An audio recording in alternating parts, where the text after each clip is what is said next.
People who lost their virginity after age 35, or never did, what's your story? I've heard from reading things on the internet that if you reach the age of 30 or so and you still haven't lost your virginity, that you acquire some sort of wizard powers. I certainly can't speak to that myself. As you guys know, I'm married and I have a kid, so at least he's proof that something happens. Anyway, we'll see if the stories today speak to that degree in whatever capacity. Let's begin. Story 1. I'm 40 and still a virgin, something I never thought I'd be freely admitting on the internet to strangers, but there you go. Basically, my parents told me from a really young age that I was ugly and weird and no one would want me.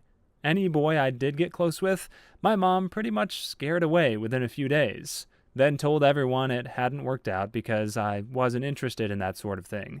To this day, I don't know why she did this. Maybe it was a control thing, or she had some kind of hang-up herself. No idea. Of course, people at school picked up on this, especially at primary school, since my mother taught at the school I attended, and so made comments about my appearance in front of the other students, who gleefully picked this up as prime bullying material. Anyway, the upshot was that by the time I left home at 18 and went to college, I was convinced that I was ugly and weird, and no one would want to go near me. I didn't bother taking care of myself or making any effort because I'd always been told there was no point. So it became a vicious circle kind of thing. I'm by no means a beauty, but I realize now I'm not as hideous as everyone made me out to be. Even when I eventually realized that my mom was nuts and I had to be my own person, the damage was kind of done. No matter how much I try to be confident now, there's always that big bit of me that thinks, do I have a right to use a dating app? When really I'm such a waste of space, or doesn't want to try anything like Tinder or whatever because you need to upload a picture, and a big part of me thinks it'll put people off.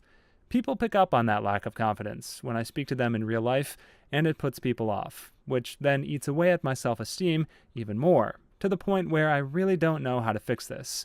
To make matters worse, I got breast cancer 6 years ago, and had to have some pretty extreme reconstruction because of the type of tumor it was and the damage it did, so I'm now covered in scars.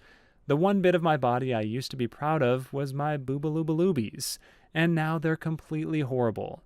I know I've pushed people away, and can think of numerous times when men were hitting on me, and I either didn't realize it or didn't want to admit it because I was scared I was interpreting things wrongly, and would end up making a fool of myself.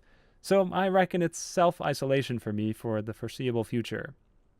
That's a sad one. It's hard to overcome the doubts that we have in our minds that's either self-inflicted or imposed by others in our life, wrongfully so. But it's such a great feeling when you can finally embrace who you are and just know from the bottom of your heart that you are beautiful just the way that you are. Sure, you can change little things here and there, but you don't want to change who you are at your core, because everybody's beautiful in their own right. And I can prove that because I learned that from a story called The Ugly Barnacle. He was so ugly that everybody died. The end. Story 2. I have a friend like this. He's 45. He had an inane list of criteria a woman must meet before he even dates her. It may have been plausible when he was younger, but now I wish him good luck. I have a friend like this who is still young, and it scares me how whacked up his idea of a suitable girlfriend is. He's usually a genuinely nice person, but holy cow, when it comes to a potential girlfriend, she apparently has to like exactly the anime he likes and exactly the anime he hates. I'm sure you can picture the exact condescending, "This is an important screening test I have designed to put you through to determine your nerd cred" tone, in the way that a comic book neckbeard might have. Cook and clean after him, but not just that. She has to cook amazing, perfect Italian food and Japanese food. So preferably she is both ethnically Italian and Japanese, but at the same time she needs to be fluent in English, she needs to be Catholic, she needs to code, and she also has to have the exact views and preferences on coding, coding languages, and on tech devices, which he has. But she can't just be meek and agree with everything he says. She has to argue and engage in debate with him, and then ultimately concede that he is correct. She also needs to be curvy with a large chest, on and on. Our mutual friend basically thinks he just sets himself up with that clearly insane and unreasonable list as a cover for himself, just being too socially awkward, insecure, and nervous to approach women romantically. It's double weird because he can have female friends just fine. He makes friends of both genders really easily and casually. The crazy only comes out if you ask him why he won't romantically date a given girl. Story 3. 30-year-old male virgin. Never happened for me in college, despite being sociable and having a pretty large group of friends and acquaintances, and being in the type of environment where it should have been easy. I kind of just assumed it would happen at some point. Maybe I would have been more aggressive if I knew what was in store for me. Then, for most of my early or mid-20s, my suffering through unemployment and underemployment mixed with the accompanying depression, which made me very uninterested in pursuing relationships and was more concerned with staying alive. I got my first steady 9-to-5 job at 26, but kept putting it off because I was convinced I needed to make more money, establish myself, get my ducks in a row, etc., before anyone would be interested in me. And now I'm 30. I'm absolutely terrified to put myself out there because I know the virgin thing will come up at some point, and I know it's not normal, unless maybe you're religious. Like, just imagining having to explain it to someone my age after 2 or 3 dates, yikes. So yeah, good times. Edit. Just wanted to say thanks for the kind words and different perspectives. It's encouraging to hear other people's experiences. I definitely think I'm getting a bit too in my head about this, which I have a tendency to do. I'll probably make the decision about whether to disclose or not on an individual basis. I know even if it might make some hypothetical girl uncomfortable, it's not the end of the world, and there will be others for whom it's not a big deal. Just have to put myself out there more. Good thing there's a pandemic going on. Yeah, the very last thing that this guy said is probably the truest out of everything. You just have to put yourself out there. There is something for everybody, and there's someone for everybody. Everybody's got their own various kinks. Maybe some people like that this guy's a virgin. Who knows? And you won't ever know unless you put yourself out there. And I think that's the key. Sometimes you get overwhelmed seeing the vastness of availability, and especially being on dating apps, there's just endless amounts of people that you can cycle through. And it's hard to just narrow it down and just kind of accept somebody and settle. I mean, you don't want to settle for somebody. Definitely have standards, but if you are too hard on yourself, you're just going to put it off forever and ever. You're never going to be perfect, and you just have to roll the dice and see what happens. Story 4. My ex was a 35-year-old virgin. I was 39 at the time, so this would have been about 8 years ago. It just never happened for her. She always thought there would be plenty of time, and next thing you know, she was 35, and I was her first boyfriend. I understood this coming in. It came up as a conversation before we became an exclusive couple, and it didn't bother me for the most part. After we were exclusive for a month or so, I thought we would get to at least a PG-13 relationship, under the bra, over the pants, and she said how much it made her feel like a horse. I stuck in for a while, but that was nearly a deal breaker for me. There's one thing to be cautious about it, but if you're that uncomfortable with sexuality, then I started to get concerned. Boy, was I wrong. About a month after that, she was comfortable enough that I performed oral on her. I was content with the thought that this would be our intimate life for the next year. A week later, she wanted to reciprocate, and boom, off to the races. Without giving ungentlemanly details, let's just say the next 3 months were her wanting to experiment with everything that she felt she was missing. Story 5. I, a male, lost my virginity at 31. I was generally uninterested in dating in my early 20s and spent most of my time smoking pot and playing video games. In my late 20s, it became apparent I had no skills trying to attract the opposite gender. I went on and off again trying to meet someone using dating apps, but most women lost interest in me after the first date, and the rest after the second or third. I'd given up on dating again when my sister set me up on a blind date with someone her husband knew. We'd surprisingly hit it off. Fast forward a few months, and the time comes to do the deed. I was understandably nervous. There are things about this kind of thing that no amount of watching porn can prepare you for, namely the smell, the taste, and mechanical execution of work that is the act of making whoopee. The first time was awkward, but it got better. I must not have sucked at it as much as it felt like I did, because we've been married for 6 months now. Edit. When I said smell and taste, I meant that they're distinct, not rank. I just had to quickly interject on the smell here and ask if anybody else has encountered these, I don't know if I can say this on the internet, these cum trees.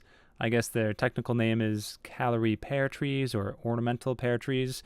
They're white flowering trees, and you often see them at parks. It's kind of this unspoken thing when people walk by them and you get a nice healthy dose of a whiff, and you just kind of think to yourself, that smells familiar. Let me know if you guys have seen these in the wild. Story 6. Female, 35. Lost it just a few months ago. Plenty of details in my posting history for those who are curious. I became painfully shy as a teenager and just couldn't socialize with people, and especially guys, outside my small circle of friends. As time went by, I just accepted that it probably wouldn't happen. There's nothing really wrong with me, and overall I was very happy with every other aspect of my life. I just never had any success with men. Romantically, most of my friends are guys. I didn't date, ever. I never put myself out there, and if someone approached me, my immediate response was to withdraw. But about a year ago, I started to hang out with a few of my new coworkers, and I became pretty good friends with one of them. And one thing led to another. I'm still kind of in awe that it actually did happen, and that it actually happened, and that it doesn't feel weird that I'm suddenly doing it. Story 7. Good friend of mine was in his late 30s. He suffered from some really bad social anxiety, and as a result was really awkward in a lot of social settings. After college, he would work, go home, practice playing the drums, or watch movies. He wouldn't even travel. I invited him on my adventures several times. He would always find a reason to not come. Dude basically worked a good job to make money and buy or build a gnarly home theater. This last year, he decided he was going to try online dating, and stuff went sideways. We all have bad online dating stories. I convinced him to take up recreational sports. He met a girl playing soccer, and they have been together for like 6 months, and he lost it to her. He's really come out of his shell the last little bit. Story 8. I lost my virginity at 35. I've always been overweight, and a constant fear of rejection kept me from dating most of my life. Almost exactly a year ago, I just said, screw it, and downloaded Tinder. I went on a few dates before meeting the love of my life. She was only a little more experienced than I was, and never showed signs of surprise, or made me feel weird about being so inexperienced. I intend to propose on the anniversary of our first date. For the people posting saying their chance has passed, it's never too late. Story 9. I had a work colleague who, at age 42, is still a virgin. Thing is, she wanted to do it. She talked about it all the time. She wasn't religious and didn't want to be married first. She didn't have any reason to not do it. She just said it just never happened for her. And then as she got older and older, it got harder and harder because potential partners thought it was weird. She's a pretty attractive woman too. So, Edit, to clear things up, I'm also a woman and have no D to offer her. Did potential partners actually think it was weird, or was she just afraid people would think it was weird? That's what I wonder. I mean, just don't tell them. Yeah, I could see how people would fall into the cycle after it's been too long in your mind of not having done it, and then when you finally feel like you're ready to do it, you just get caught in this loop and you hold yourself back because you've got this mental barrier that it's never happened so far, so it never will, and you're self-doubting yourself, and you just get caught up in your own mind games. That's why the sexiest organ is the brain. I mean, it's a toss-up, really, between that and the booty. But, do she got the booty? She do. Story 10. I'm 26, so not nearly as weird, but I've never even asked anyone out. Forget about actually doing it with them. Yes, I'm religious, but that isn't really it. I don't think there's any biblical taboo against doing it before marriage. Honestly, I just always felt like I've had better things to do than try to get laid. I know, blasphemy. But in high school, it was going to a good college. In college, it was balancing 2 majors, a minor, work study, and 3 clubs. After that, it was grad school, then being financially stable. I guess I'm not sure when I'll feel like I'm ready for a relationship, but I'm a little afraid of putting myself out there at the same time. Story 11. Not me. My boyfriend was 35 when he lost his. I was his first. I, on the other hand, am a divorcee. Divorcee. He's an introvert and quite awkward in conversations. The only reason that we got to know each other well was because I rented his Airbnb room for 2 weeks. Nothing intimate happened during that time. We just got to spend time talking and doing some hikes together. The tension was undeniable, but we stayed decent to each other, as we both didn't want to do anything to spoil the bond we have slowly created. We became friends first, and now after about 2 years of having a long-distance relationship, we are living together. Story 12. I was 35. Fat, no self-esteem, the usual story. I had long since given up on actively looking for dates. I was comfortable being single and had made peace with my life. Then I just happened to meet someone on a bus while on vacation, and we clicked. Did the semi-long distance thing for a couple months before properly hooking up. The first time was, predictably awkward. She knew what she was doing, though, and I've since figured out things. Practice makes perfect and whatnot. Eventually, she moved in with me, and we got married. Still are. Story 43. 42-year-old virgin. Always been an introvert. Never got out much. Now I fear I've just missed my chance. Edit. Wow, this kinda blew up. For those curious, comments seem to be split pretty evenly between, you still got time, man, just put yourself out there and it'll happen, and, dude, just get a prostitute and get it over with. And yes, I have seen that Steve Carell movie. Man, there are 90-year-old dudes and ladies out there rocking the van. Don't give up. You haven't missed your opportunity. Story 14. Female, 32, currently virgin. Religious background. That is what has led to this situation. I live in a small city, don't want to use Tinder here, and just haven't met anyone yet. Non-existent social life. I had a trip planned next weekend to another country to see someone, and very likely to do it with them. Not going to happen now because of Corona. I can reschedule my flights, but he won't be in that country after this month. Wow. Dong blocked by COVID. That's rough, buddy. Story 15. I spent too much time studying while in school and forgot socializing was a thing. This now leads me to my current predicament, where I have a high-paying job but no one I could call even a friend, let alone a significant other. Bro, that sounds awful. If the thought of having a friend is tempting enough, start trying to get one. Find a club with your interests, or go on trips to explore your hobbies more. You'll find people along the way. Yeah, this guy is right. In addition to what I said earlier, and what many people have said since, you do have to put yourself out there, but it definitely helps to make yourself more marketable, in a sense, if you want to try to equate it to business, which I hate equating relationships to business, but yeah, you have to invest time in yourself, create a better character for yourself, invest in your hobbies, make yourself more interesting, and people will be more interested in you as a result. So yeah, it takes work, and you can't just hope that people will come to you. You got to seek them out, and you got to make yourself seek-outable. Make it worth it for them. Story 16. Girls think I'm gay, and gay people think I'm ugly. A very large, very flamboyant gay man was hitting on my straight friend. Trying to deflect the unwanted attention to me, also a hetero male, he said, "What about edgy jinai?" The guy locks eyes with me and says straight to my face, "You're too ugly to be gay."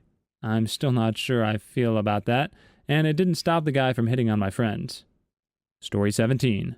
29, male. I had so much anxiety about myself and low self-esteem issues that it took until August last year for me to even go on a couple of dates. Ultimately, it didn't work out. She didn't want to be with someone who had a lot of learning to do. And frankly, with the bustle of work, hobbies, socializing, and self-care, I kind of forgot about pursuing a relationship until now. Story 18. I'm in the, or never did, camp. Not much of a story to tell. Just too much of a recluse, and lacking self-confidence. So there was never an opportunity, and a few decades later, here I am. No time like the present. Okay, well actually, maybe give it a few weeks. But then get out there and bang, never too late. No need to ruin a woman's evening. Story 19. I'm bored, and I'm over 30, so that ship has sailed. Edit for clarity, I don't mean that 30-something people are too old for dating. I mean that 30-something people who haven't had a first date yet are not likely to get it. Story 20. I'm 48 years old here, never had anything to offer, zero self-confidence, face like an orc, never even attempted to attract a woman, never got further than polite conversation. Well, you know, some people are very into orcs. Story 21. Christian, ergo, waiting for marriage, unattractive and not very confident in that area anyway, pretty okay with being single. It definitely gets lonely at times, though. Story 22. I've seen shield heroes, not falling into that trap. Please leave your stories in the comments. I'd love to make a video of them in the future. Also, don't forget to like and subscribe.